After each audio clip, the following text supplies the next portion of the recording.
Those of you who are a little bit familiar with the Jim Sparks, I guess, quote-unquote abduction story, know that it's been going on for 20 years. And I'll touch into a little bit of that. And also, I think it's important that I share with you this afternoon the fact that I know a lot of you already understand the fact that there aren't coincidences.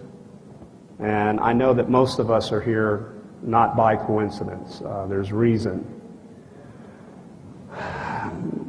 We're at a day and time that it doesn't take a rocket scientist to realize that we're on the edge of either evolving as a human species or we're at the edge of self-destruction. And what I'm going to talk about this afternoon and share with you comes from 20 years of experience to be able to get up here and say these things in a way that they'll make sense. I've been advised through 20 years of experiences that the human species has been exactly where it is today, many times over. We've had the population that we've had on this planet in the past. In some cases, it was many millions of years ago. We got the technology we have now, we've had in the past. And we've evolved to the point where we have done to the environment in the past as to what we're doing now. Again, it doesn't take a scientist to realize what's going on there. And we've gotten to this point, and many times in the past, and instead of evolving, we've self-destructed. In a sense where a handful of us survived. Maybe a few 100,000 years would go by, several 100,000 years would go by, millions of years in some cases would go by, and then we start the cycle all over again. I don't claim to be an anthropologist, and I want to hold us in a high light because there's a chance this time, for the first time in our history, that we can actually evolve. But the human species is pretty predictable. The way I like to state it, and again, I don't want to lower us as a species. We are special, and we have our faults, and we have our benefits. But if you were to look at a pile of red ants, they're 100% predictable, meaning that they're going to have an ant pile, they're going to have chambers, there's going to be the queen's chamber, there's going to be a chamber for the eggs. And ants are even sophisticated to the point, or some breeds, where they actually have a place where they bury their dead. And they're even smart enough to have some of the older ants working in the funeral parlor, so to speak, so that when they pass away, they're right there. And pretty much everybody knows what they're going to do. They know what they're going to do to the point of, if you were to grab 100 of them and put them in a jar, of course they wouldn't know they were in a jar, keep them alive, and take them over to the other side of the globe, let's say Australia, where the conditions are pretty much the same where they were, and you dump that dirt out with the ants, you can come back a couple weeks later and pretty much see the same setup. What may change the event is a cataclysmic event, which would be a thunderstorm. And you'll see about 20 of them floating off on a leaf, and just to start the same thing over again. So, in a sense, the non-human intelligent galactic neighborhood with different species and different groups and different races, they've been around a long time. In fact, for the most part, they've conquered death. They've had enough time, hundreds of thousands of years, in some cases millions of years, to not make the same mistakes over and over again as we do. And they have seen us come to this point again where we could either evolve or self-destruct. The positive news is that in these the experiences of Jim Sparks,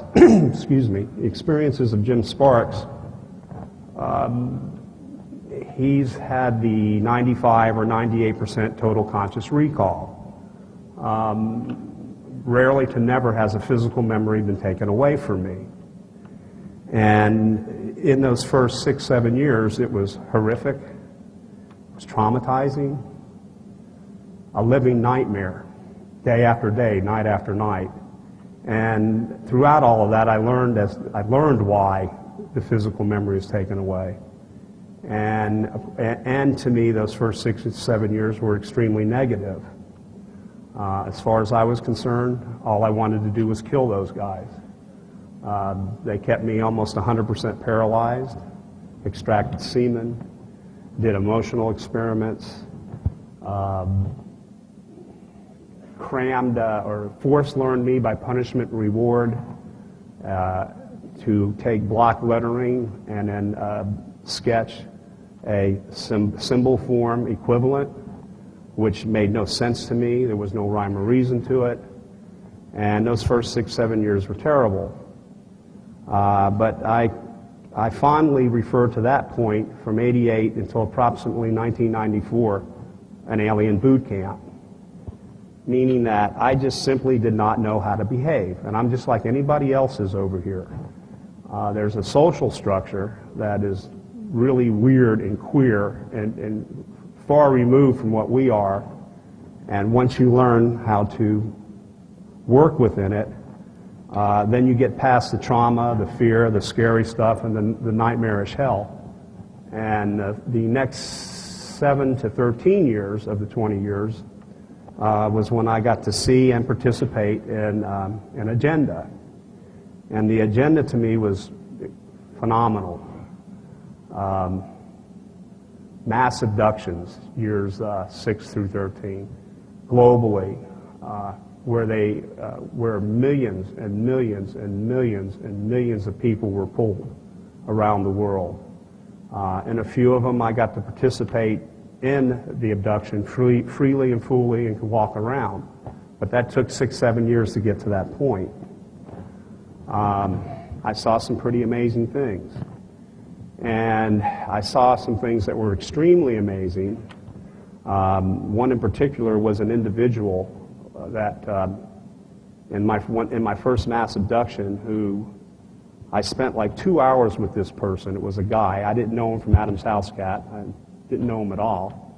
And I was at that time, 6, 7 years ago or so, I was playing the role of calming people, seating them in front of these monitors so they can get Earth scenes, watching beautiful Earth scenes, fantastic Earth scenes, and then slowly turning ugly and getting an environmental lesson as to what we can do to change it, the physical memory being taken away from these people, but knowing what was going on or knowing or enhanced what they are.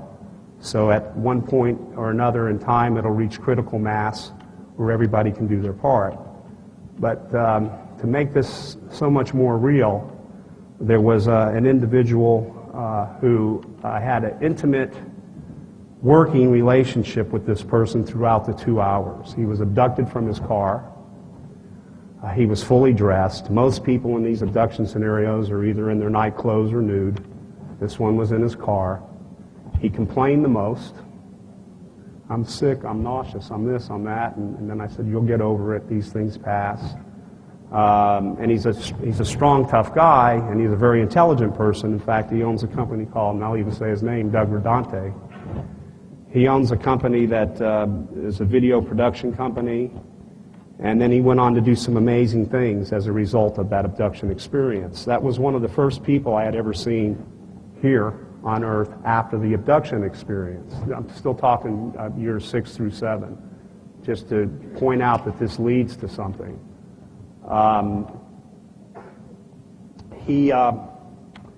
When I first saw him down here on the ground, which was several months after the experience, I bit my lip, I kept my mouth shut, and I recognized that person, and he had this huge camera on his back, and it was at a UFO conference about, like I said, 7, 8 years ago. And I was standing outside getting some air, and he walked by me, and then he stopped, and the camera rocked back and forth. And then he came back, and he looked at me, and he says, "Do I know you?"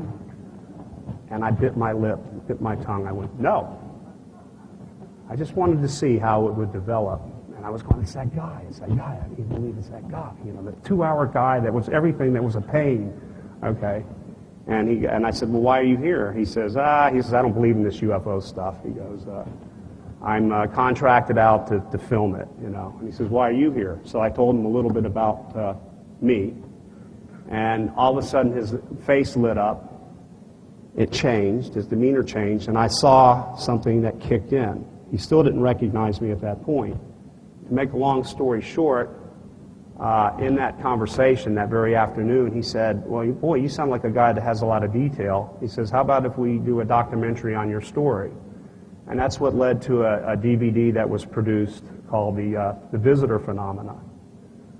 It's got Dr. Mack in it, it's got Linda Howe, it's got Bud Hopkins, it's got all the leading cutting-edge researchers.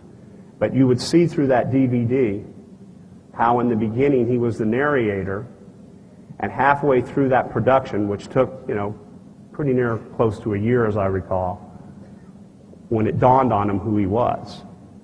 And when it dawned on him who he was, in that interaction, in that mass abduction that had nearly 1,000 people, you'll see how his complexion changes in that DVD to the rest of it kicking in, and how it led to him being a major principal in the soon-to-be Your Earth Foundation. Its intentions are to have more resources than it needs, more money than it can ever need, and house some of the best minds on the planet, to buy up rainforest land as much as possible, and to push a bill for amnesty. And he became a big part of that. Okay, so that got over with. When the tsunami came, everybody's familiar with that. Here's another thing he went on to do, and then I'll tell you about a really great thing that happened. When the tsunami came, he teamed up with a German fellow. He went on to buy himself a few airplanes, and these teenage boys from northern India were migrating down to help with the disaster in southern India and in that area with either the bodies or whatever they could do. They were coming down by the hundreds and hundreds and hundreds. And when they were thirsty, they would get down on the ground to drink the water, and it had cholera, and they were kicking off and dying. So Doug and this other German fellow developed this water purifier. It's a real thing. It exists. It's about the size of a briefcase. It doesn't need to be plugged in. It works on solar. It works on wind. It purifies the water with ozone. You can literally take this thing and put it in a cesspool. I don't mean to be gross, but they've experimented with that way to show people how good it is. You can set it in some nasty water like that, and it pumps out 30 gallons of pure water an hour. It really works. So out of their pocket, they flew a lot of them down there, and they distributed them among these kids that were helping, and also the hospitals. He attributes this to his that abduction experience.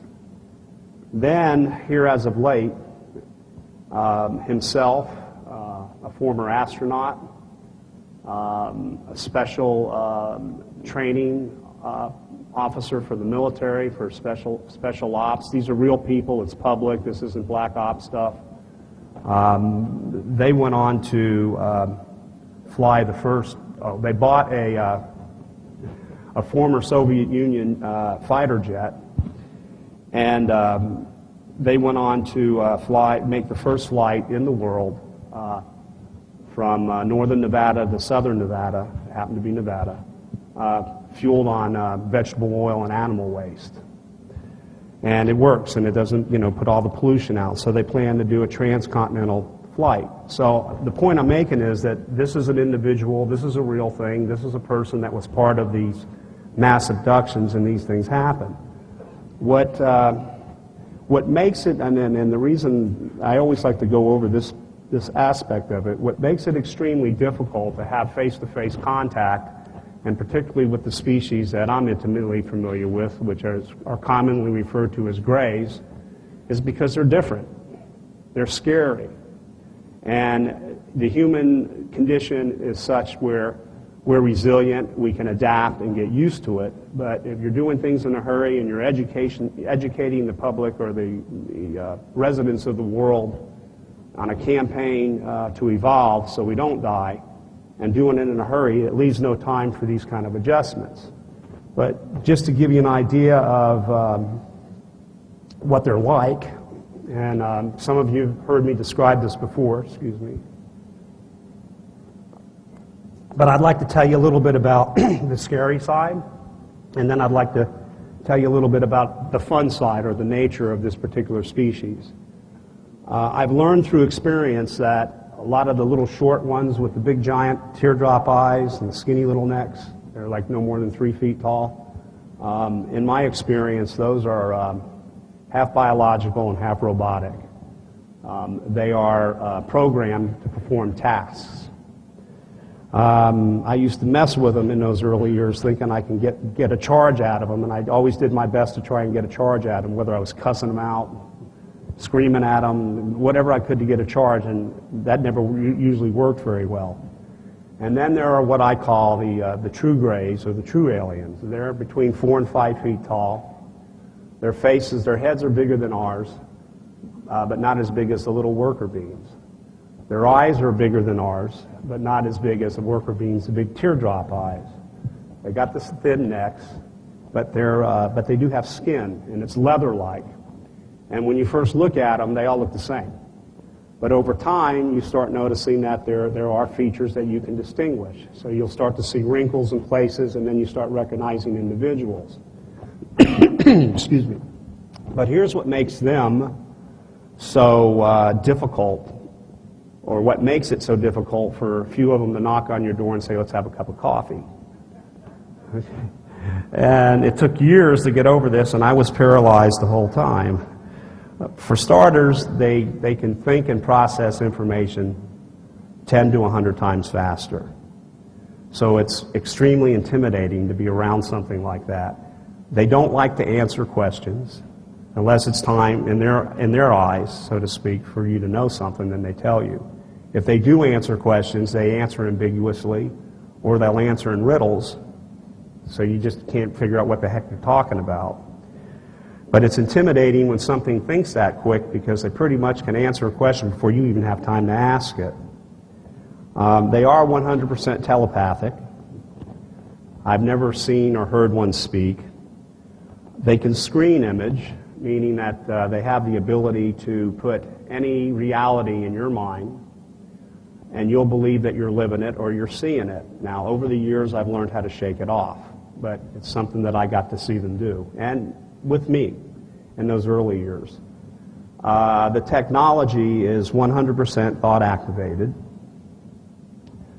So, which makes it kind of scary about them is you see things happen around you, and they're thinking this technology, and things move, and there's physical science there, but it's things, the physical stuff moves around or whatever it is because of the fact that's the way they are. Thought-activated technology, wholly, purely. They can travel through dimensions. So it's one thing to understand that there's parallel universes and there's other dimensions and there's entities that exist in these dimensions, but they use these dimensions to primarily locally go from point A to point B, invisibly. And they can use these dimensions to be, their working essence could be in another dimension, taking up the same space and the same time as in this room, but maybe 1 or 2% of their essence is here, where they can see us, but we can't see them. They can hear us, but we can't hear them. They're in another dimension. I think I attribute some ghosts and apparitions that people see to the technology messing up, and they show up all of a sudden and they pretend to be a ghost. In some cases. Not all cases, there are ghosts, we all know that, spirits, but nonetheless, they can use these other dimensions. Invisibility, the ability to manipulate time, and mastered the ability to manipulate time. And I'm going to go over why I think a lot of sightings have been an abduction, and I'll talk a little bit about Stevensville and where that kind of fits into in my experience. But the ability to manipulate time, go back and forward, or distort it. the ability to go from one end of the cosmos to the other with little to no, with little to no time passing, and have conquered, for the most part, death. What I'd like to see, or where I'd like to see us go, is I'd like to see us evolve to this degree. And I'm certain it's within us to do it. One of the hardest things that I have to get across, or a message that's so difficult to get across, is the simple fact that when I say conquer death, it's like calling creation's hand, so to speak. It's nothing against God. It's nothing against whatever your religious belief may be it Christian, be it Muslim, be it Jewish, be you into reincarnation, be you into nirvana, and so forth. The huge disadvantage that we have as human beings is the simple fact that we die. And if you take a good person, at best they'll live anywhere from 50 to 100 years. And about the time that person figures it out, it's usually, or starts to figure things out, it's about time to die. We do our best to pass what we've learned to the next generations. If we're lucky, they pick up 20 to 30% of it, and the other 70, 80% of it they got to do on their own, no matter what you say. So, you're an accomplished parent if you get at least 30% of it to them. And again, we end up making the same mistakes over and over and over and over again. So we simply just don't live long enough to learn from our mistakes. What I'd like to see us do is call creation's hand, so to speak, as they have done, meaning that you have the option of either staying in this physical shell in 100% vigor and youth, being able to compile data and learn night after night, day after day, year after year, and feeling good all day long, feeling good all night long. That's what these guys have. They possess this. Human beings possess this, and I'm about to get into that aspect of it. That's in this form of the BBB, I call the Black Budget Boys. Sanctioned and non-sanctioned agencies. But they have this ability, and they have conquered death, and they learn from their mistakes. And it's so extremely difficult to work with human beings under these circumstances. If you place yourself just theoretically or imagine in your mind, you see yourself aboard a ship, let's say it's a UFO, and you're one of them, and you're looking down at the planet, what you see is a hornet's nest. We bite, we sting, we're mean, we're loving, we're all those things, but it's no fun just to drop yourself down there. Imagine a gray dropping down in a parachute, how well received he would be, right? So they see us down there in this hornet's nest, so to speak, and if you start having interaction with particular governments or particular individuals on a one-on-one basis, you come back 10 years later, the whole complexion has changed. We're either married, we're divorced, we're sick, or we're into something else, or we have poverty, or we're working on this project, or you work with the government and you start getting something down for the human species to evolve, and then you come back 10 years later and it's a whole different platform, whole different administration when it comes to the United States, and they don't have the same policies anymore. So it's this inconsistency with us that makes it very difficult. But again, we're at the point where we could either evolve or self-destruct. I know that we can evolve, and if it wasn't for the mere fact that the technologies that change the face of the planet as we understand it exist in the hands of human beings. And it is in the form of these sanctioned and non-sanctioned agencies. Agencies who, for the last 60 years, have maimed, discredited, and in too many cases murdered law-abiding citizens, and have committed crimes against humanity for the sake of national security and for the sake of global security, to keep this stuff secret. But they're not necessarily bad in all cases. In fact, in most cases, what I'm seeing is that there's a growing majority that wants to see these technologies out. particularly the one with the not dying, and there's a way that we can, there's technologies that'll, in a very, very quick manner, will resolve all our environmental woes. So let me see if I can give you an idea of how a technology that was used on me in a situation, and I'm going to apply it to what I mean so it makes sense. So let me see if I can get this thing working.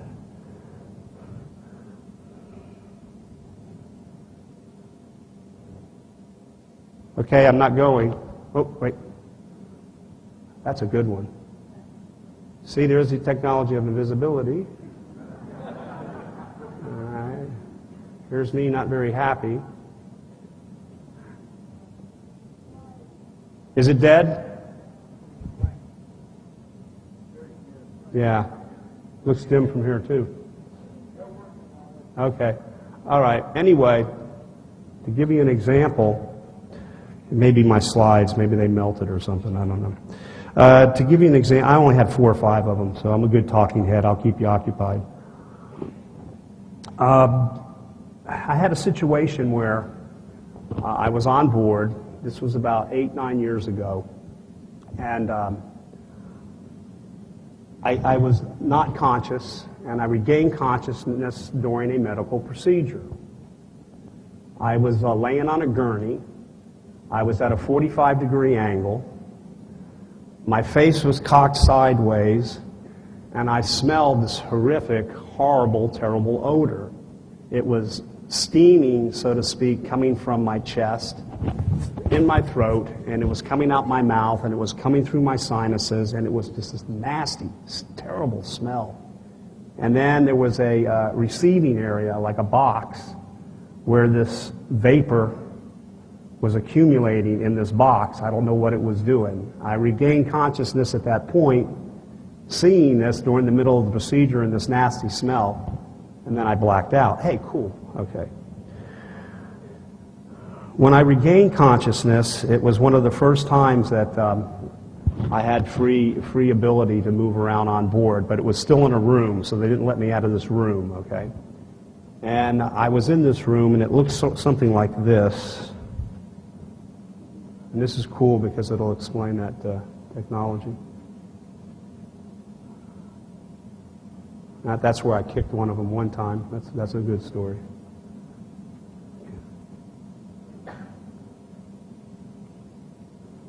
There. Okay.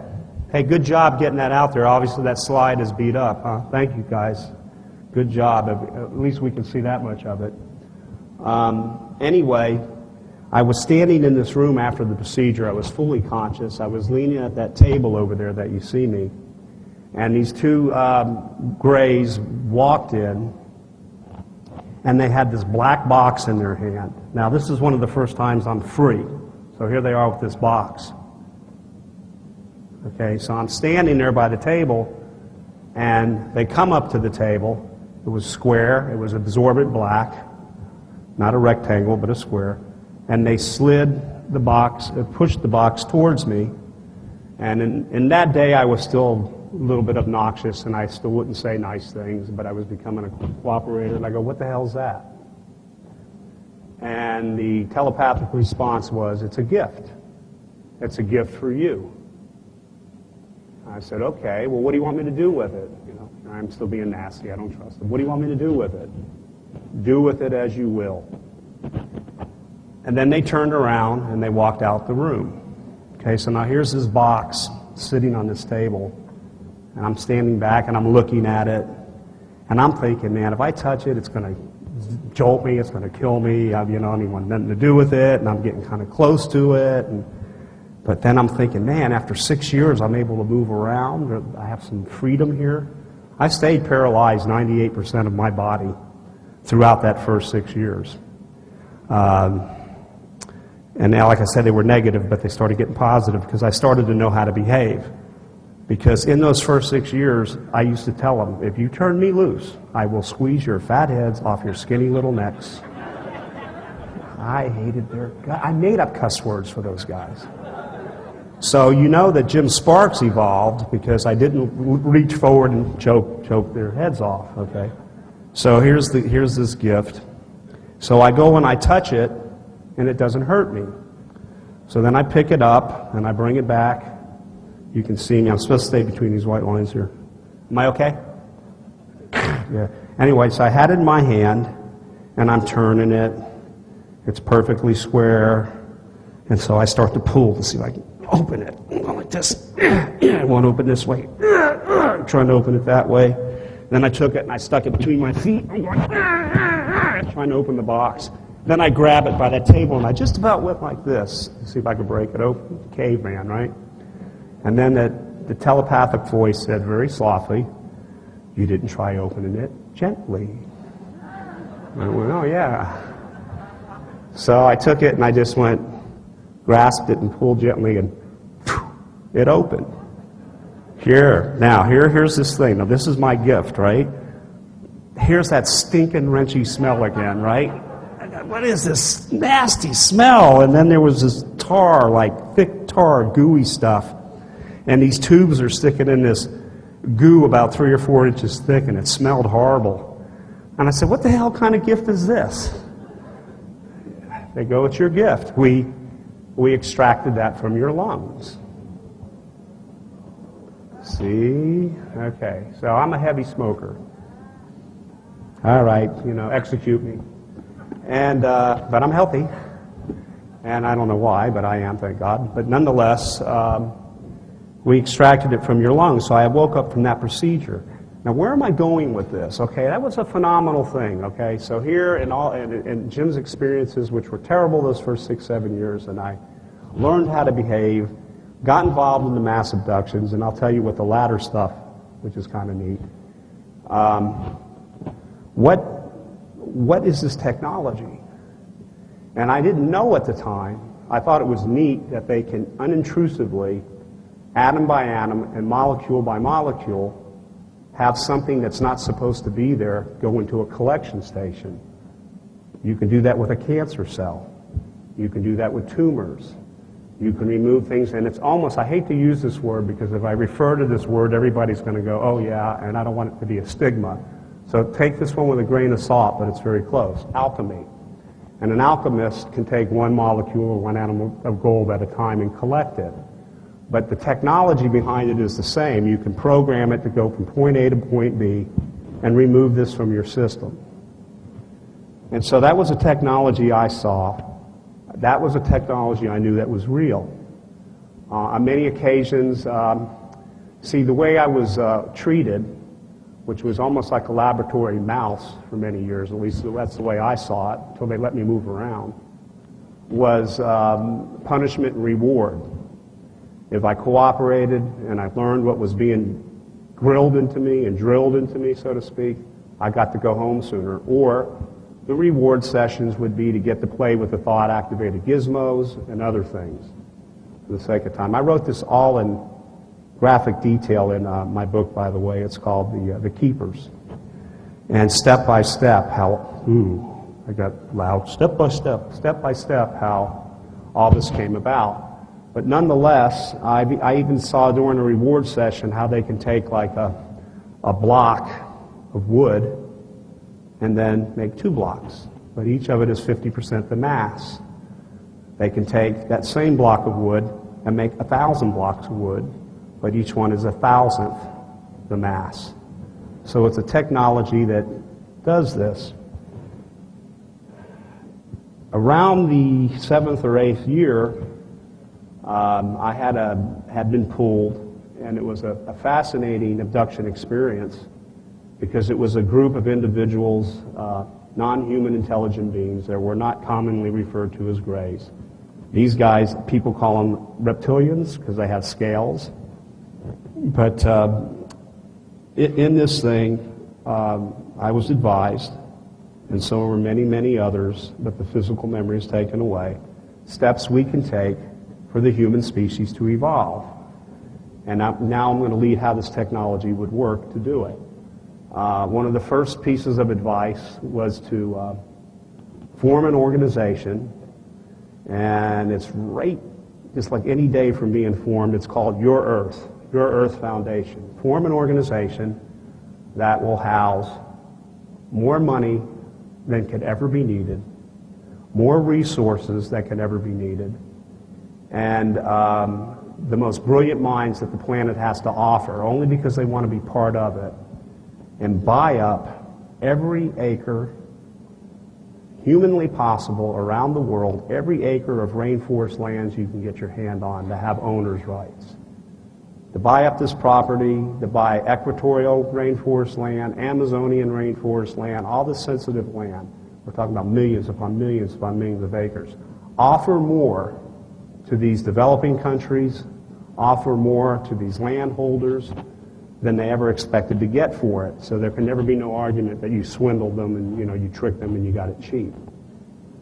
That's step one. Step two, and I'm thinking, like, why are you telling me this stuff? Okay, what does that got to do with anything? Okay, even though I am sensitive to the environment, and I'm going to get into something in a second about how most of us who are either abductees or interested in the phenomena are also. It's not a coincidence, because then I'll get into this time thing. But to buy this property, do all this stuff with that, and then the next step is to house these rainforest lands or these properties with the Indians who are indigenous to that area. They are to be the stewards of that land. Okay, and then the next step is to take the people, the peasants, the poor, who have been thrashing and burning and continue to do this for inadequate housing and lack of knowledge of crop rotation and so forth, and they just keep going forward and eating it up and eating it up and eating it up. They said to take those people, stuff started sounding interesting to me now. Okay, what do you want to do with them? For their labors in bringing the rainforest back or rejuvenating the rainforest, for their labors in doing the reverse, the globe, the world, because it's a global hands-on project, is to give them a plot of land with a nice home and teach them how to plant the crop and get the food for their labor in rejuvenating. This brings on, for the first time in our history, on a global basis, this is ways that we can join the global neighborhood and clean up our own backyard. This brings on, for the first time, a hands-on project for many different countries, many different peoples, in saving the planet. Something that we've all accomplished together for the first time.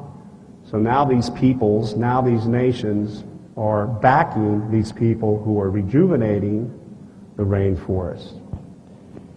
The next step would be to have governments involved where it's considered to be a direct threat to global security if any of these properties are ever infringed upon, or if there's, well, you know what bad people do. They kill animals, they do this, they destroy, poaching and things of that nature. So now you're involving the world in a positive way. Okay, then the next step was to create an amnesty bill. Now, on this amnesty bill business, I couldn't figure out, all right, what do you mean by amnesty bill? Well, in my experiences, nearly half of them, and I have hundreds and hundreds and hundreds of abductions. Now it may be 2 or 3 times a year in the last few years, and that's what I'm going to go over before I close it here. But in these experiences, I've clearly interacted with military personnel. They've never hidden their faces. I'm the guy with the total conscious recall. They've never disguised themselves. They've always spoke freely. I've seen security personnel. I've seen personnel in fatigues. I've seen officers and interacted with them. There's a growing majority, as I was saying earlier, that would like to see these technologies get out that could make a complete difference in the world and change the face of the planet like you wouldn't believe. But they're afraid that we're going to fry their butts for the things that they've done. Also, there's another problem, which is the fact that a lot of these technologies, which are 50, 75 years or hundreds of years ahead, beyond your wildest imaginations, are tied in with security and defense. And so they're not too keen on forced disclosure. They want to see an avenue, and this is advised by non-human intelligent beings regarding these people in those same meetings or in that same meeting. They want to see an avenue created where single individuals or groups from these sanctioned and non-sanctioned agencies can step forward with these special technologies and the truth about extraterrestrial life and what's really out there to the world without recourse. You can't touch them for murdering, maiming, discrediting. 100% forgiveness. Not for spiritual reasons, but for practical reasons. But the spiritual thing isn't bad either. We can all use a little healing there, but we all know that. But nonetheless, for practical reasons. They can come forward as they want to. Now, where does this thing with the rainforest tie in? Where does this thing with the amnesty tie in? And where does all this technology come into place? As that vapor, one atom and one molecule at a time, as that tar, that nicotine, and that trash was coming out of my lungs and collecting, you can set the technology up to pull all the garbage, all the impurities, and all the trash out of the atmosphere the same way. That technology exists. Better than this chemtrail stuff, and don't let me get into all that. Okay, that's not my department. That's kind of a man thing, so I'll stay away, human thing, I'll stay away from that aspect of it. Pull it all out. Now you clean the skies. That same technology can be set to pull all the poisons, all the impurities, all the trash, and all the garbage out of the sea. That same technology can do two things to the earth, the ground, the soil. It can pull all the trash, all the garbage, and everything from the soil that we plant stuff in on a global basis. And at the same time, it can do the reverse, which is put in nutrients back. That's what, now I say alchemy, but it's not alchemy, but it's the same science, it's the same technology that pulled that trash out of my lungs, that can take that cancer out of your body, or whatever the case may be. This is the part that leads into also this business with conquering death. It's all part of the same science. It's simply crossing the line, and oh man, I just know we're so on the verge of it.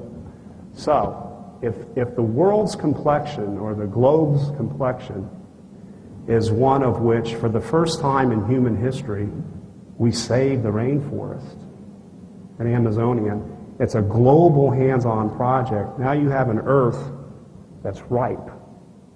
Now you have an Earth that's in the beginning stages of being ready. Now here's this little avenue of amnesty.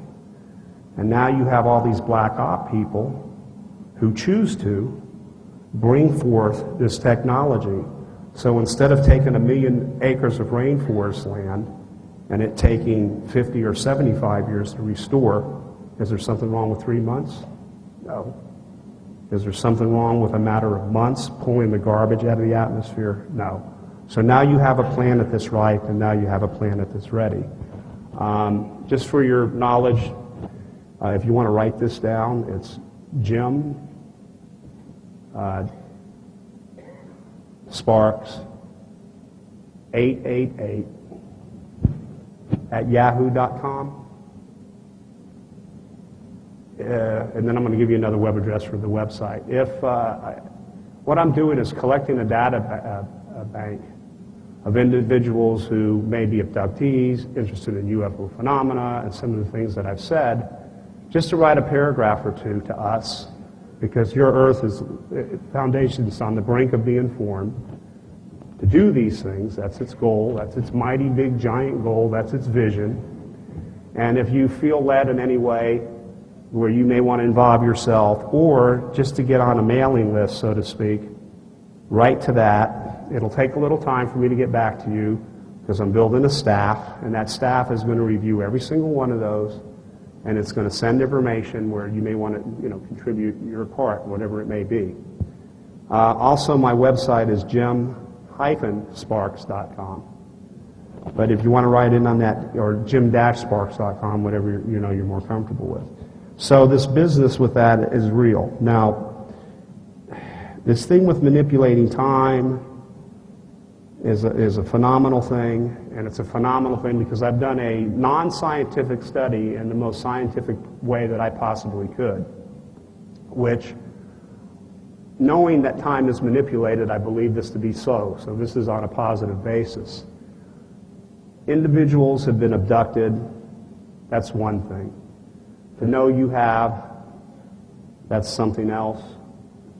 For it to be sporadic memory, so on and so forth, or whatever's pulled out of you or aided out of you through hypnotic regression.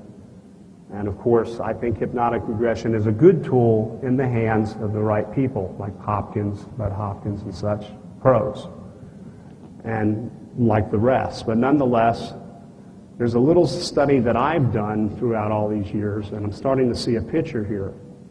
Because time can be manipulated, I'll give you a quick story of something that happened to me. So see how I learned from that experience of them extracting this stuff out of my lungs? Now I see how this stuff the pollutants can be extracted from the planet and longevity. I thought one time that they made a mistake, but I now know it wasn't a mistake. I had gotten pulled, and when I say pulled, that's abducted. The experience was 2 hours long. At the very minimum, it was 2 hours long. And then they brought me back 2 to 3 minutes before I left. Okay. I was on the sofa just before it. I had my elbow on the sofa and I had my head like this, and I was just laying there like anybody else would watching television. There's a reason I'm going to go into this detail. I got up off the sofa.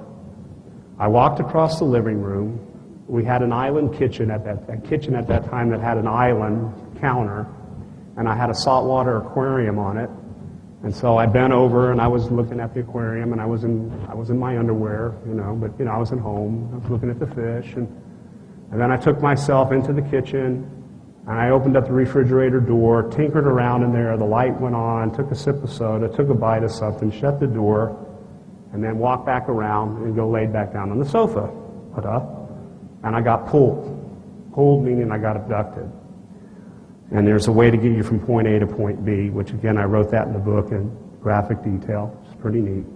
But nonetheless, I had the 2-hour experience, unrelated to anything that I thought would be manipulating time or getting to see how things are. When I returned, I was returned back in full consciousness, no memory taken away. Jim Sparks is always wide awake conscious. And when I got back, I was put back in the same position as I was watching TV. Only, as I was brought back, I saw myself in the living room, but my back was turned to me, standing up. And I just went, oh my God, to myself, right? But I laid there and went, oh my God, oh my God. And then I saw myself walk across the living room, and I'm hitting me. I'm going, oops, no more microphone. I'm hitting me. Is it working okay? Okay, I'm hitting myself, knowing that I'm real. I'm hitting myself, but I'm primarily staying still, but yeah, I'm real. And I watched myself look at the aquarium, look at the fish. I watch myself into the kitchen, open the refrigerator door, and I see the light physically come on. I hear the sound of the soda can, the sandwich, and I hear the door shutting. And then I start walking around into the kitchen, and that's when I almost had a heart attack, because I'm thinking, oh my God, what is me going to do when me sees me? I have like that kind of grammar, I resemble that remark, like the Dead End Gang, Grammar teachers cringe, they always just cringe with me. And I wrote a book. They said, you can never write anything, Jim. Yeah, all right. And I did. Okay, nonetheless, had a lot of help. But, so I see me, and what is me going to do when me sees me? And that self, as it started facing me, and my heart was just racing, didn't see me at all. Although that was a physical being there, the lights were coming on, the lights were going off, all those things took place, that me did not see me. And as it came closer to the sofa, then I got scared, like, oh my God, I'm going to lay on myself here. And then when I got within a few feet, it started, that me became transparent, and that me disappeared. So there's something about this enigma, or this, the quagmire of, if I went back in time and I shot my grandfather, would I be here, kind of thing. what I've learned throughout the years is that it takes a tremendous amount of energy to change the littlest thing in the future. What I've seen is the reverse of what you would think, that you can change this little thing and then it would make a giant difference in the future. It's kind of a reverse in your thinking. Time is resilient. Time does not want to change. Time is a rushing river. And if you had a river that was 100 feet deep and 100 yards wide and it was moving at 20 knots, and you walked up to it and you stuck your finger right at the edge, that water would meet your finger, go around it briefly, and then boom, take off on its course. Time doesn't want to change. It's stubborn. It can be manipulated, but it takes a horrendous amount of energy. And I'm glad it's like that, because these beings that do manipulate time and go back and forth can really mess up a lot of stuff for us if it was easy to do. But the point is, I got brought back before I left. So here's what I'm seeing, and I'm bringing that to the present. Who's had sightings in this room, if you want to just raise your hand? Actually seen UFOs or something in the sky? Okay. I don't know why I did that. The lights are in my eyes. So it looks like about what? About a third? Does that seem right? Okay. Let's say you got abducted. Let's say you're in your car. And let's say you got abducted and you're on board. And let's say you're one of those lucky individuals, you're a lucky individual or individuals who the abduction experience for 2 hours turned out to be a pleasant one. These were the non-human intelligent beings that don't extract semen, do emotional experiments, and make you scream, okay. They're, not to say these other ones are bad, they're doing what they have to do for the sake of time. For the sake of time, because again, we're getting to that point where we can either self-destruct or evolve. And it's a pleasant experience, and for 2 hours there's interaction, and you're just spellbound, you're mesmerized. And they enhance you with knowledge that you can use for this business that I was talking about, which is saving our environment, and the things I just mentioned with amnesty, whatever might be right for you. And this whole thing was 100% pleasant. And here it is towards the end, they say, okay, it's time, we got to put you back in your car, but we got to take the physical memory away from you of this experience. And you're going, no, I like this. I want to remember you guys. I want to tell my mother about this, whatever it is you want to do, my wife, my spouse, my this. Don't take this away from me. You guys are great. Well, the message is one thing, and the messenger gets in the way if you remember it. And I know they know that from experience, because you'd be going around for 10 years talking about what happened instead of what to do. And I'm not saying we're all like that, but if you can see the picture, and if you can also see the picture of the ones that aren't very pleasant looking, and they're bizarre, but they're not really hurting you, but still it's not nice to go back and say, oh man, they did this, they did that. Nonetheless, you like this experience. And you go back.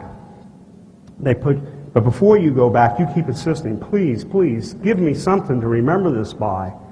And they go, okay, now I'm ad-libbing. When we put you back in your car, or when we put you back on that sidewalk, or we put you back wherever you thought you just had a sighting, we'll let you see us leave. You won't have a memory of that 2-hour experience. Because remember, and where I had a 2-hour experience and they put me back 2 or 3 minutes before I left, in that one situation, just like I can see how the technology works to pull the poisons. So they put you back, now you're standing on the sidewalk and you're going, oh my God, is that a UFO? And you know how some of us feel that there's a connection when we have these sightings? There's something there. So I'm starting to think that a good majority of people who, I'm not saying all of us, blah, blah, blah, this is a study that I'm doing with myself personally, but I'm sharing it. A good majority of us that have had these sightings, I think the chances are becoming better that you probably had an experience. And I'll ask people from time to time, I'll ask strangers, like who have had these sightings, and I'll say, environment. Are you real sensitive to it? Are you medium sensitive to it? Or you don't care? 95% of the people who've seen UFOs will tell me they're very sensitive to it.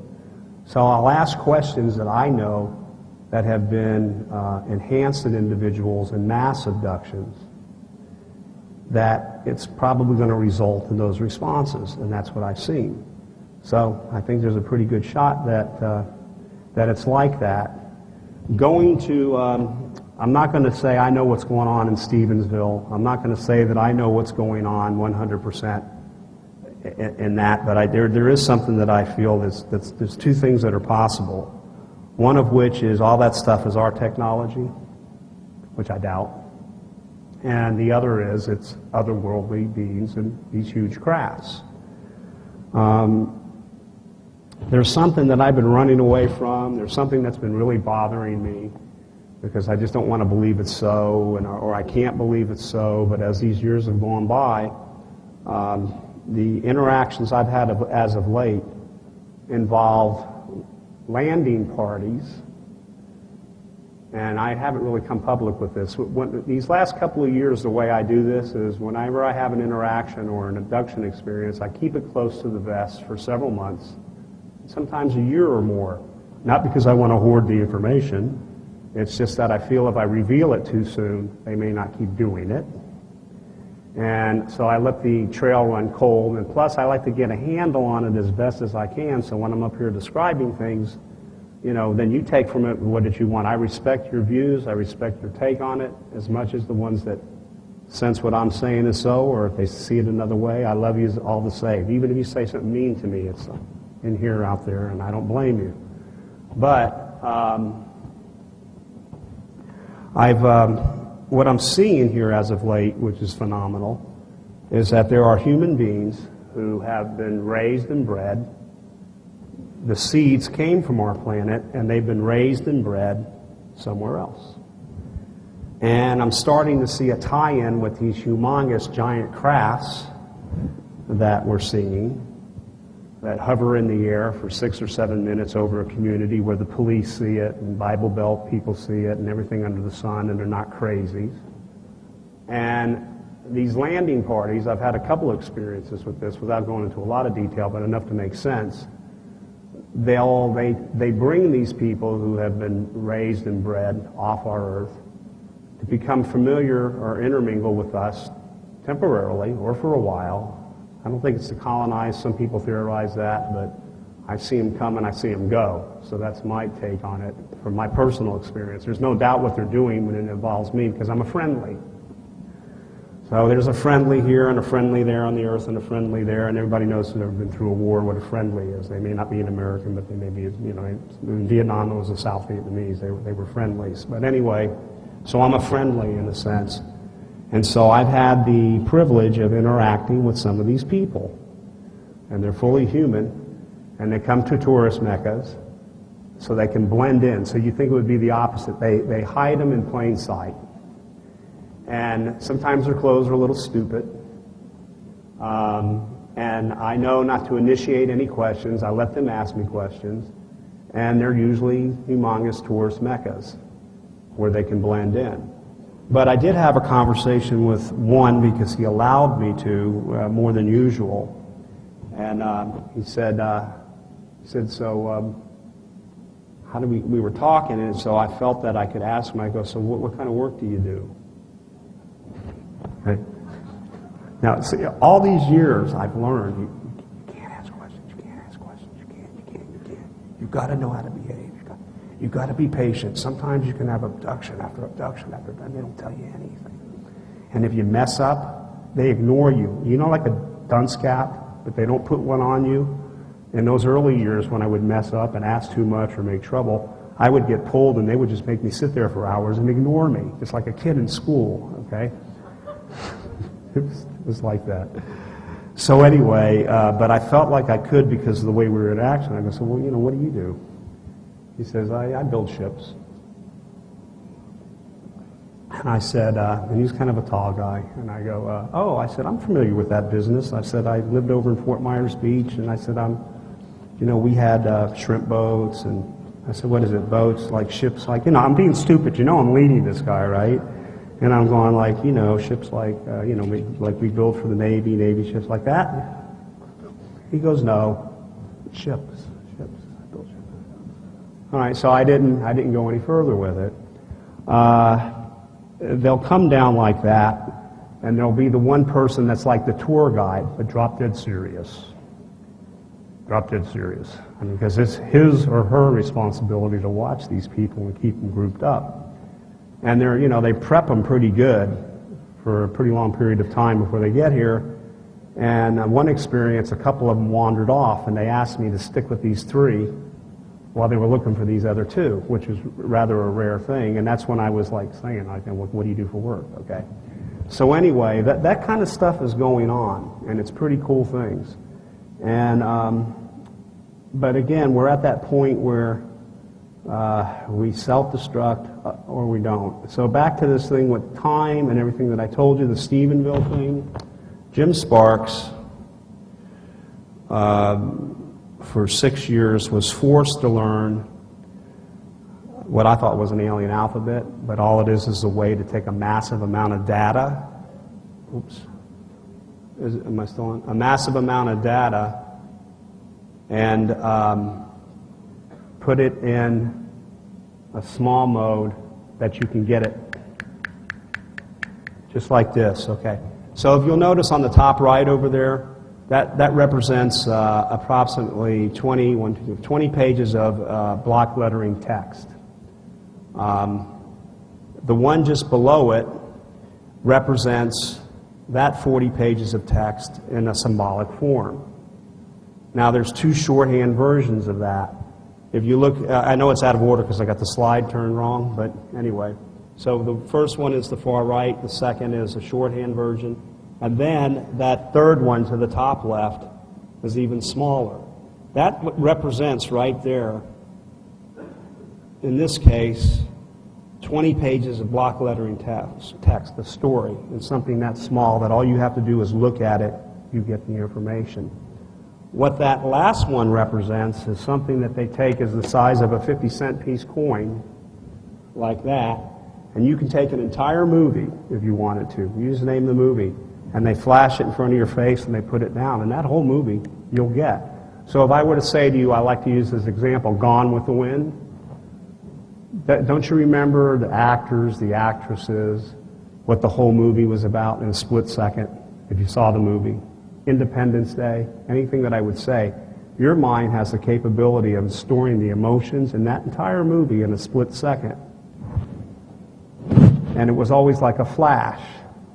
They give you these transmit information like that you may receive right at that moment and know exactly what it is, or if they choose, which we'll be doing this with ourselves one day, or if they choose, taking that same information and then you don't know what you saw, or you don't have a knowledge or an understanding of what's in there, but later it unwinds.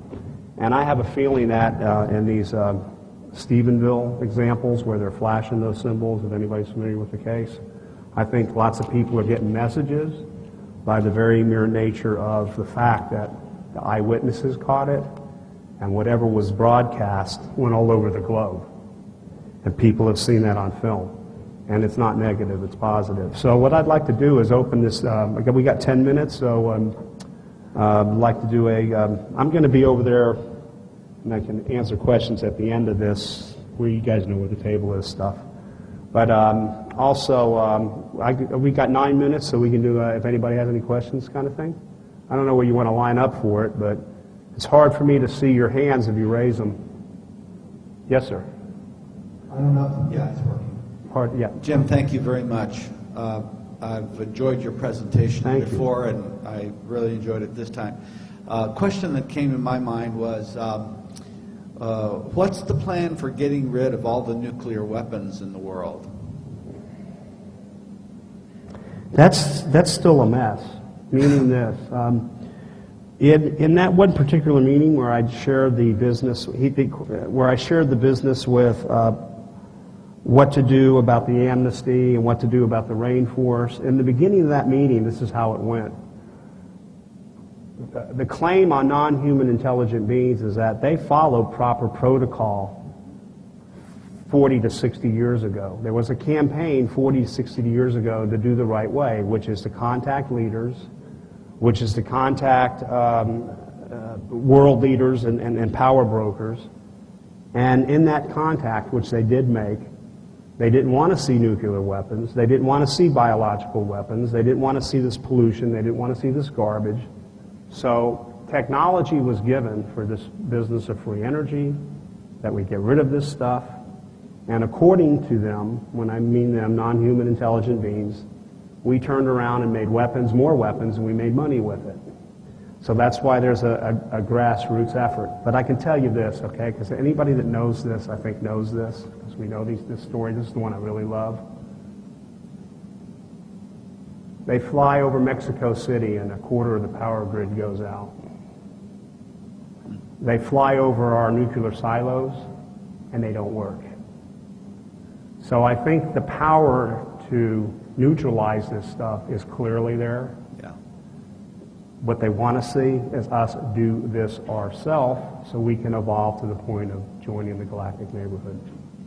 One last question. Thank you. Sure. One last question.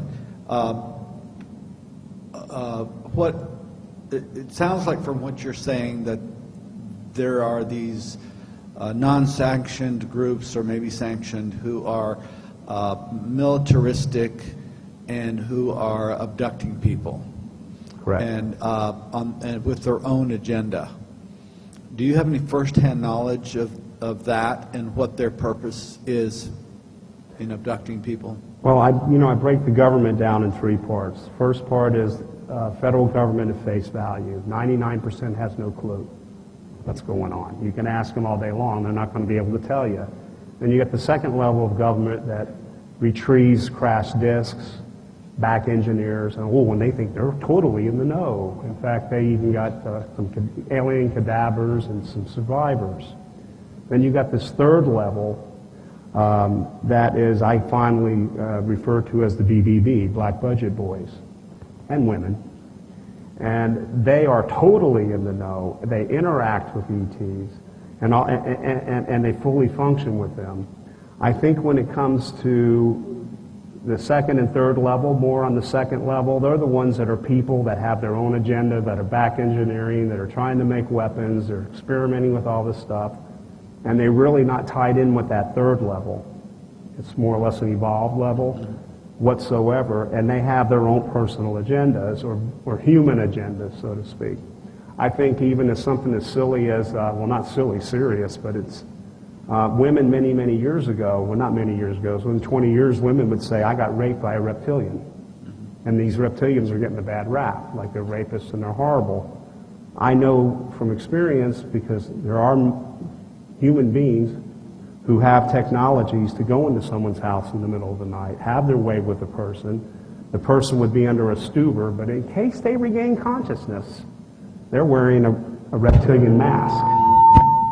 And so it looks as though it's like that. So to go directly back to your question, yeah, there are human agendas.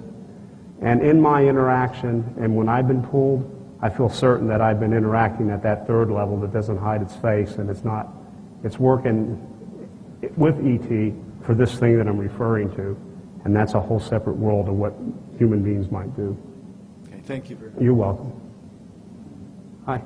I have two questions. The first one is very similar to the one that was just asked. Have you had any personal experiences with government agents? The second is, in addition to cleaning up the environment, what other alien goals do you see in terms of the contact with humans? Sure. If you could stay there on that one, because in case I have you ask the second one. To answer the first question, in the early months, like the first 18 months of my experiences, I was in the Houston, Texas area, Sugar Land, Richard Rosenberg, Southern Texas, South Texas, and Southeast Texas. I can go on where it was, but anyway, in those early months, there was definite intervention and surveillance by agencies, government agencies, and it was like stupid. I mean, it wasn't like they were hiding it either. They would take shifts in these white sedans, sitting in my neighborhood, and you know what? These guys worked torture shifts. They weren't 6-hour shifts, they were 12-hour shifts, okay? And then when I would leave the house, they would follow me around. And this went on for a few months, so it got to the point where they actually came to the door and clearly said, simply said, you have to stop talking about this. We know what you're going through. You have to stop talking about it. Those were in the early months, and for the sake of time, the answer to that question is yes, there was that kind of negative stuff in the beginning, and then it went away. And so for the last 17 and a half, 18 and a half years, it's, again, these higher agencies are showing their faces and they're not hiding. The second part of the question, because I knew I was going to let it slip. In addition to cleaning up the universe, what other agenda items do they have? Well, one must bear in mind that once we evolve, we can, for the first time as a human species, say, we are. I am. We are.